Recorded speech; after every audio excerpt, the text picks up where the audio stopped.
Cinema shooting పూర్తయ్యాక మళ్ళీ ఏమైనా రిపేర్లు చేస్తున్నారంటే ఆ సినిమా మీద చాలా సందేహాలు వ్యక్తం చేసేవాళ్ళు ఒకప్పుడు. కానీ సోగ్గాడే చిన్ని నాయన లాంటి సినిమాల విషయంలో రీషూట్లు ఎంత మేలు చేసాయో తెలిసాక జనాల థింకింగ్ మారింది. ఫిల్మ్ మేకర్స్ కూడా ఏదైనా అసంతృప్తి ఉంటే అసలు రాజీ పడట్లేదు.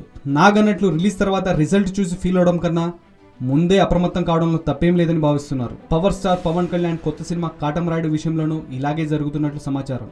మార్చి 24న రిలీజ్ డేట్ కు ఫిక్స్ చేసుకున్న కాటమరాయుడు టీం నెలన్నర ముందే షూటింగ్ దాదాపుగా పూర్తి చేసేసింది. ఆ పని ముగించాకే పవన్ కళ్యాణ్ ఫారెన్ టూర్ వెళ్ళాడు.